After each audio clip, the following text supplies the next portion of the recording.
नमस्कार दोस्तों, knowledge hub information centre पर आपका स्वागत है। आज हम बात करेंगे पति पत्नी और वो यानी उस तीसरे तत्व की जो अक्सर हमारे रिश्तों में दरार ला देता है। रामायण की मंथरा से मिलने वाले प्रेरक सबक के साथ जानेंगे कि हम अपनी शादी को कैसे मजबूत बना सकते हैं। मनुष्य का जीवन संबंधों का जाल है, पति, पत्नी, परिवार, मित्र, समाज। हर रिश्ता मधुरता भी ला सकता है और कलह भी। अक्सर कहा जाता है कि विवाह दो आत्माओं का पवित्र बंधन है। लेकिन कभी-कभी इस बंधन के बीच कोई तीसरा आ जाता है, वो, और सब कुछ बिगड़ जाता है। यह, वो, केवल कोई व्यक्ति नहीं होता। यह लालच, शक, अहंकार, ईर्ष्या या बाहरी दखल भी हो सकता है। यह विचार रामायण में मंथरा जैसे चरित्र से सीख लेने का एक प्रेरक प्रयास है। कैसे एक छोटा विचार भी पूरे परिवार को तोड़ सकता है, और हम अपने जीवन में इसे कैसे रोकें। यहाँ मंथरा एक प्रतीक है। रामायण में मंथरा कोई साम्राज्य की महारानी नहीं थी, वह बस एक दासी थी, पर उसने राजमहल को हिला दिया। यह हमें बताता है कि कभी-कभी बड़ी त्रासदी का कारण कोई बड़ा कारण नहीं, बल्कि कोई छोटी ईर्ष्या, शक या अफवाह होती है। मंथरा की चालाकी, मीठी बातों से कैकेयी का मन जीतना। खतरे का स्वरूप, राम के राजतिलक की खबर को संकट की तरह पेश करना की। राज्य तो तुम्हारे पुत्र भरत को मिलना चाहिए, राम को नहीं। नतीजा, कैकेयी का मन भय, लालच और असुरक्षा से भर जाना। असल में मंथरा का कम दोष था। असली दोष कैकेयी के अडिग विश्वासहीन होने में था। वो कौन है? पति पत्नी के बीच तीसरा कौन? वो कई रूपों में आ सकता है। जैसे कोई तीसरा व्यक्ति, प्रेम संबंध में दखल, कोई सलाहकार जो बुरे विचार डाले, शक जिसे आधार न हो पर रिश्ता जला दे, अहंकार जो संवाद खत्म कर दे, पैसा जो लालच और स्वार्थ पैदा करे, परिवार समाज का दबाव जो प्यार के रास्ते में बाधा बने।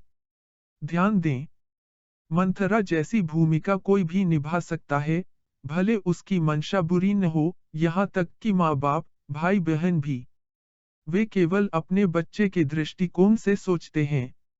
वे ससुराल पक्ष की परिस्थितियां नहीं जान पाते। वे अनजाने में पक्षपात कर देते हैं। उनका अनुभव हर घर पर लागू नहीं होता। रामायण में मंथरा ने कैकेयी को दशरथ के विरुद्ध खड़ा कर दिया, आज भी वो आकर पति पत्नी को एक दूसरे के विरुद्ध कर देता है। पहले कुछ आधुनिक उदाहरण रखता हूँ। पहला उदाहरण, शक। परिस्थिति, रमेश का काम, देर तक ऑफिस में रुकना। घटना, कविता ने गुड नाइट मैसेज देखा और शक कर लिया। यहाँ पर मंथरा शक है। परिणाम, आरोप प्रत्यारोप, दूरी। कभी भी शक की आग लगने से पहले स्वस्थ संवाद करें। दूसरा उदाहरण, दोस्त की सलाह। परिस्थिति, दोस्त ने कहा, तेरा पति या पत्नी तो तुझे कंट्रोल करता है या करती है। परिणाम, झगड़े शुरू, प्यार की जगह तकरार। यहाँ पर मंथरा, दोस्त की गलत सलाह। सीख, हर सलाह सही नहीं होती, दिमाग और भावनाओं से सोच समझकर अपनाएं। तीसरा उदाहरण, व्यक्तिगत स्वतंत्रता।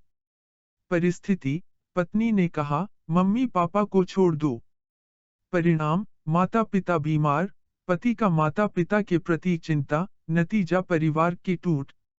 यहाँ पर मंथरा, व्यक्तिगत स्वतंत्रता थी। सीख, व्यक्तिगत स्वतंत्रता रिश्ते तोड़ देता है। अपने घर के लोग भी मंथरा बन सकते हैं। पहला उदाहरण, माता पिता की अति चिंता। रीमा का दुख, घर की जिम्मेदारी। माँ की सलाह, तू जेल मत, साफ बोल दे, तू नौकरानी नहीं। परिणाम, झगड़े, ससुराल में तनाव, बेइज्जती का एहसास। सीख, सलाह देने से पहले बेटी के पति व परिवार की भावनाएं, परिस्थितियां सोचें। साथ ही ये न भूले कि वह घर अब उसका अपना है। दूसरा उदाहरण, परिस्थिति, भाई देखता है वह नस्ब की सेवा कर रही थी। भाई ने कहा, बोल दे, मम्मी पापा अलग रहें। परिणाम, पति पर दबाव, परिवार बिखर गया। सीख, हर घर का संस्कार, परिस्थिति अलग होती है। सलाह देने से पहले पति व परिवार की भावनाएं, परिस्थितियां सोचें। साथ ही ये न भूले कि वह घर अब उसका अपना है। तीसरा उदाहरण, माता पिता की तुलना। नीरज के घर, माँ बोली, बहू हमारे हिसाब से नहीं चलती। दूसरी माँ बोली, हमारी बेटी क्यों झुके। परिणाम, आपस में लड़ाई, नफरत। सीख, दोनों परिवार पक्ष लेकर रिश्ते को जहर न दें। समझदारी से काम ले, एक दूसरे के भावना को समझे। उदाहरण, बहन की मजाक, अमित को काबू करना, मस्तीखोर है। परिणाम, भाभी ने शक से सब देखने लगे, विश्वास टूटा। सीख, अपनों की मजाक से भी रिश्ते में दरार आ सकती है। तो दोस्तों, ये थे कुछ उदाहरण। मंथरा कौन है समझे। मंथरा की असली पहचान, मीठी बातें, मैं तुम्हारा भला चाहती हूँ, अपनों जैसी सलाह, इसलिए असरदार।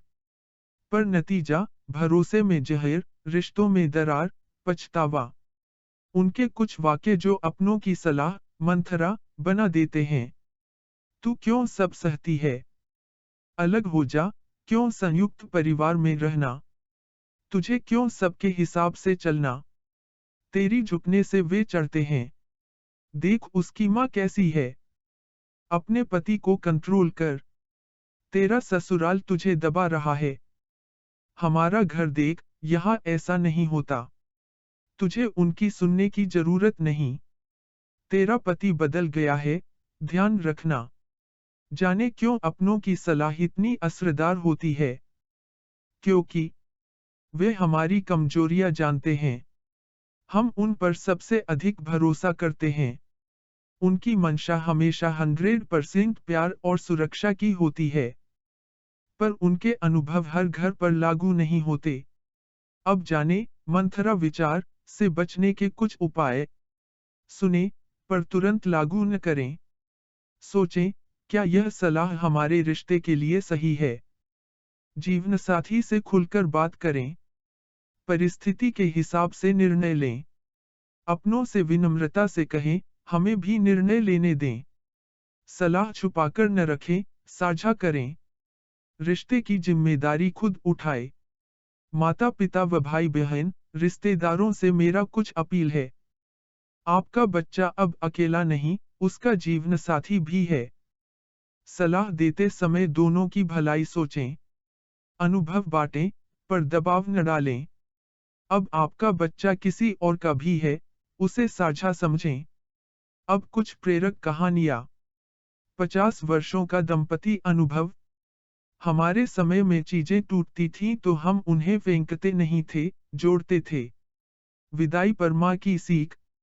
बेटी, झगड़ा हो तो हमें बताना, पर पहले तुम दोनों आपस में सुलझा लो। जाने आदर्श पति पत्नी कौन है? सुनने वाला, समझने वाला, भरोसेमंद, धैर्यवान, प्रेरक, ईमानदार, जिम्मेदार, सहनशील, सकारात्मक। और जाने, वो अर्थात मंथरा को हराने वाला मंत्र। खुलकर संवाद, प्रेम और सम्मान, भरोसा और धैर्य, सीमाएं तय करना, गलतफहमियां दूर करना, रिश्ते को प्राथमिकता देना। और रिश्ते सलाह से नहीं, समझ से चलते हैं।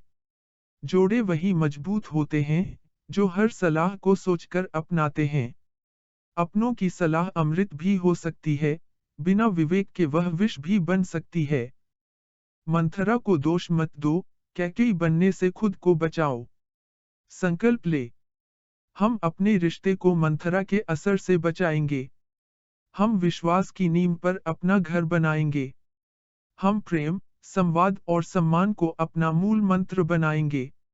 अगर आपको ये वीडियो पसंद आया हो, तो लाइक और शेयर करें, और सब्सक्राइब करना न भूलें। फिर मिलेंगे एक विचार के साथ।